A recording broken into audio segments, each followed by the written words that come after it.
Wednesday, February 6th. Meet the candidates. Some of the candidates are running unopposed, some are not. And this is Sue Holme. Now, Sue, you are running for City Council. Let's start right there. What makes you say I want to throw my hat in the ring? I just had a lot of concerns about some of the money that was being spent, Okay.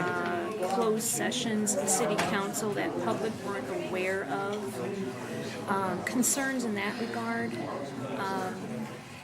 It just brought a lot of things to light for me that there was things that I think the public should be made aware of that we weren't allowed to be made aware of.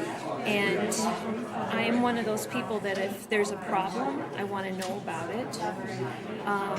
I'm a big girl. I can take what is coming down the pike, but I don't like to be not allowed that information.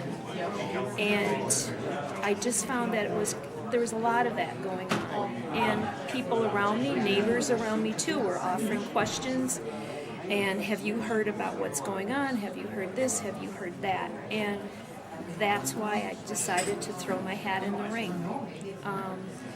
Not to spread the rumors or whatever, but to find out the facts. And I think as a citizen, you need to be made aware of what's going on, what's happening in your community, and you should have a say in it. Okay, so we're sitting down here at the ground round in February. Of course, the election is coming up in April. When that rolls around, I would imagine your platform will be a lot of things we've already touched on. Okay. Yes, sir.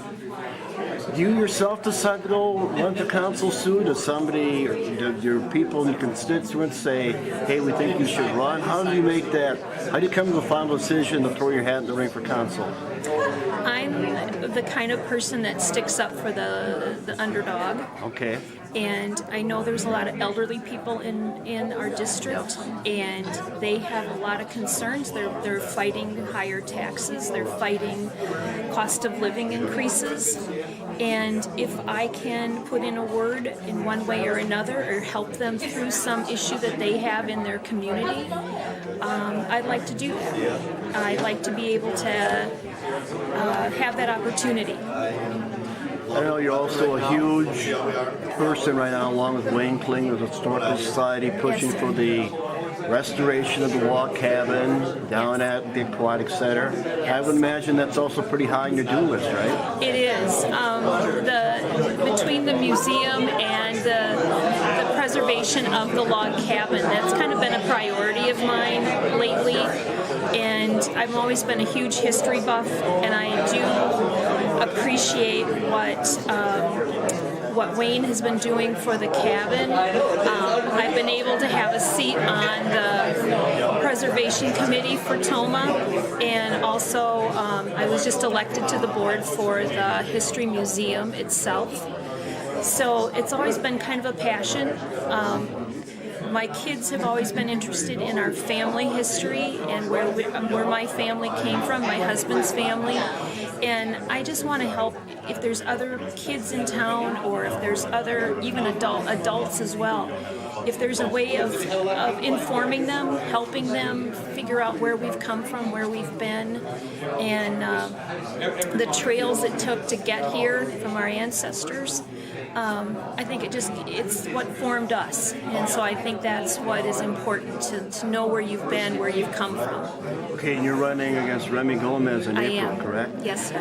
Okay, as you wrap it up with Sue Holme, we're down here at Ground Round on Wednesday, February 6th. Meet the candidates. Running for City Council in April. Some are running unopposed, some are running opposed. As you wrap it up, Sue, is there maybe one issue going on in the city right now that really said, hey, I need to get on the council, get my input involved, or nothing really jump out? I have a personal interest just with the possibility of ATVs coming into town. Okay.